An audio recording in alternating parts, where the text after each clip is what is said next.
Bangladesh cricket বোর্ডের নির্বাচন অনুষ্ঠিত হবে আগামী 4 অক্টোবর, যার জন্য বিসিবি গত সপ্তাহে 3 সদস্যের নির্বাচন কমিশন গঠন করেছিল, যেখানে প্রধান নির্বাচন কমিশনারের দায়িত্ব দেওয়া হয় বাংলাদেশ সুপ্রিম কোর্টের সিনিয়র অ্যাডভোকেট মোহাম্মদ হোসেনকে।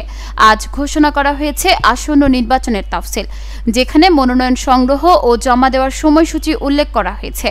বিসিবি নির্বাচনের প্রধান কমিশনার অ্যাডভোকেট মোহাম্মদ হোসেন আসন্ন নির্বাচনের পুরো রোডম্যাপ জানিয়েছেন।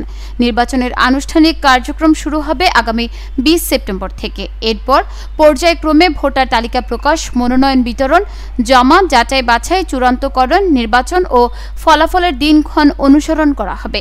20 সেপ্টেম্বর খসড়া ভোটার তালিকা, 21 সেপ্টেম্বর দুপুর 1টা পর্যন্ত আপত্তি গ্রহণ এবং বিকাল 4:30টায় চূড়ান্ত ভোটার তালিকা প্রকাশ, 22-23 সেপ্টেম্বর মনোনয়নপত্র বিতরণ, 25 সেপ্টেম্বর মনোনয়নপত্র জমাদান, 26 সেপ্টেম্বর যাচাই বাছাই ও বৈধ প্রার্থীর তালিকা, 27 সেপ্টেম্বর আপিল ও শুনানি, 28 সেপ্টেম্বর প্রার্থিতা প্রত্যাহার ও বৈধ প্রার্থীর তালিকা, 28 সেপ্টেম্বর ডাক ও ই-ব্যালট বিতরণ, 4 অক্টোবর নির্বাচন ও প্রাথমিক ফলাফল, 5 অক্টোবর চূড়ান্ত ফলাফল।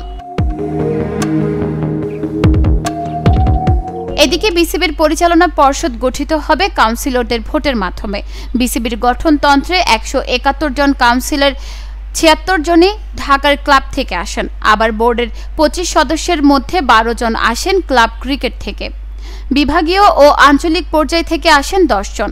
এরপর নির্বাচিত পরিচালকদের ভোটে বিসিবির সভাপতি বেছে নেওয়া হবে। এবার নতুন করে বেশ কয়েকজন বিসিবির পরিচালক পদে নির্বাচনের ঘোষণা দিয়েছেন।